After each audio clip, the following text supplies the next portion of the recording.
people hear me? They can now. Oh, hi.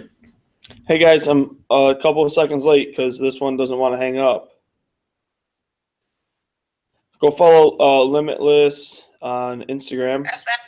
FL, Woo. something like that. On Instagram. She's running it. So all the fun stuff. But I'm going to hang up on her and we're going to hop into what we're doing. So guys, real quick, I just want to encourage you. You're going to see a couple new things. I brought them up during our meeting, our monthly meeting, and I just want to talk about them a little bit in depth. The first one, and I'm really excited about this, is your student tracking guide. I'm not picking on Nick. She just actually almost filled hers all the way out. And this is kind of how I want them to look. Remember, it's a stop sign kind of setup, or a red light, and if you're in South Africa, it's a robot setup where green is go, orange means they're getting there, and red means stop. So I just want to encourage you to go ahead and find this. Start filling it out. My personal goal is to have these filled out at 15% green in each person's group. So we need to start seeing movement. And I'll let you know why we're doing those. I think it's great that students are showing up. I think it's great that students are attending. But the greatest thing we can have them do is move forward in Jesus. We don't want them just here, because that's not it. We want people active in the kingdom, that's giving their life to Jesus, speaking in tongues, getting baptized in water. Our next water baptism is May 4th, May 7th. Start pushing it on your students now. We're going to see a mighty, mighty move of God in their lives, but it doesn't happen by just letting them sit in service. It happens because we're pushing them on. You can almost imagine yourself. Remember, God said that the harvest is ready. The laborers are few. We're laborers, man. We're out there. We're working. So imagine laborers, man, they got to swing that sickle. You can't just stand and call them out. You got to start swinging the sickle. You got to get working. What's a sickle? Sorry. Sickle was the big hook thing. You know, it's almost like who's the death character? It's almost like what the Grim Reaper has. Just sliding it through. It takes work. It takes effort. But as you do, you can gather a harvest. See, the hardest part about the harvest isn't praying it in. It's not afterwards. It's during. You got to be able to work during. And this is what we're going to do to make sure our students are growing and a real harvest is occurring. We don't want them to grow up with those weeds, with the wheat and the tare. We want to see them grow up and weed those things out of their life and see them grow and impact in Jesus. So I want to encourage you, take 5 minutes. I think it took her 10 minutes maybe to fill the whole thing out. And then whoever you meet with, whether it's myself, whether it's Mindy, whether it's Kayla, we're going to work through those things with you, and we're going to see a mighty shift in each student's life as we get focused on the things that they're going to accomplish for Jesus. The next thing I want to show you is this special thing. A couple people have seen it. And again, if you're meeting with myself, with Mindy, or with Kayla, you'll start to see this. It's a 30-31. I want you to take 3 categories, which is your equip group, Thursday attendance, and then there's spiritual growth, which is the growth track. Spend 10 minutes on each one every day. 30 minutes a day for 30 days. What's the one thing you're going to do in each? And I believe if we can do that, if we can plan out beforehand, if we can get prepared beforehand, if we can have a goal and an outcome. See, on this it says why, when, and what. Fill out the what and then go to the why. I think your why is one of the most important things you have. That's what keeps us motivated. That's why I put it at the front. Why am I doing this? Why am I doing this? Why am I doing this? Last week, and I'll send you a text message later in the week to remind you, but last week we had them fill out how you see yourself and how you see God on the same piece of paper. And 2 girls both wrote horrific things on how they see themselves, but on the flip side, they knew how God saw them. And our goal, our job is to help get them to realize and live like God really believes that about them, and they do too.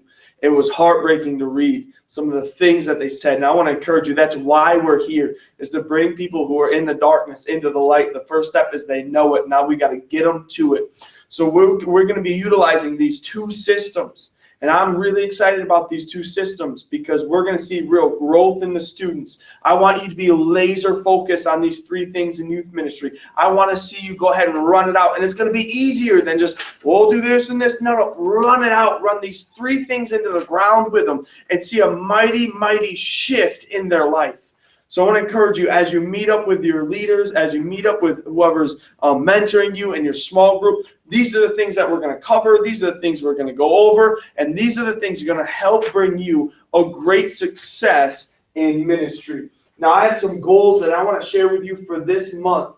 I have a 30-day cycle myself that I'm taking this serious. I want to see mighty things. That's why I'm bugging you, because Pastor's bugging me. And it's okay, because we want to see forward progress in the kingdom of heaven. Let me read you my goals for equip groups. 3 students in equip groups every single week. That means, and I'll just shoot some names out, Dustin and Alan would have 4, Grace would have 8, Tori and Jamisha would have 5, Mike and Nick would have 4, Sierra would have 6, Nick would have 5, Isaiah and Ryder would have 6, Mac and Demia would have 5, Maya would have 6. I already said the name. Jared and Phil would have 8. Heather would have 6. That's 63 students, and that's not huge. That's not very far off from where you are. We're all ready for equip groups throughout the week. And then we have a goal as well for Thursdays. We want to see 109 students in these first 30 days, and we almost hit it last week.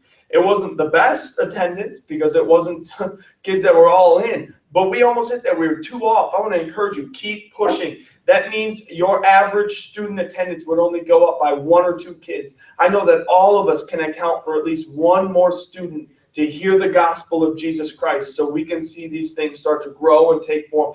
Because ultimately, growth is what we need, because with growth, there is influence, and we want to see an influence on this generation. It's not just so we can pat ourselves on the back and feel good. It's so we can gather influence. We can gather souls for heaven. And the last one, like I already said, that student tracking sheet, we want to see 15% of your students green in an area.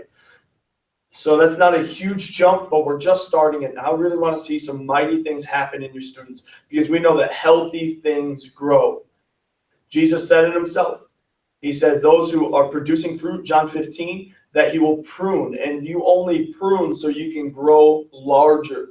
Pruning is not punishment. Pruning is actually, but it's allowing you to hit your full potential. And we're going to see that in these students. So I want to encourage you to take this serious, because this is serious. This is heaven or hell. This is where God has placed us in this time. And I want to encourage you to put your hands on the sickle and just start going to work. And I know that work isn't always fun, and you have a job and you have a family and you have these other things that are going on in your life, and you might serve another part of the ministry, but go ahead and put the sickle in. God didn't say it was going to be hard. He said you just got to be faithful with it.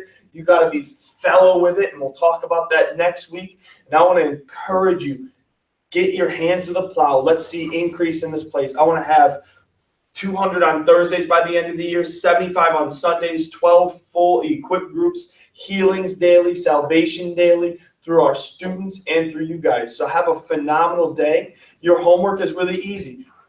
I want you to go ahead and fill out your student tracking guide, and then you're probably going to get your 30-31 at some point this week. Get those filled out, get those things moving forward, so we can see some great things happen in your group, in this ministry, and ultimately in the kingdom of heaven. I love you. Have a phenomenal day, and get ready for Thursday, man. Easter's coming up. We're going to see some crazy things happen, and let's just continue to lift up the name of Jesus.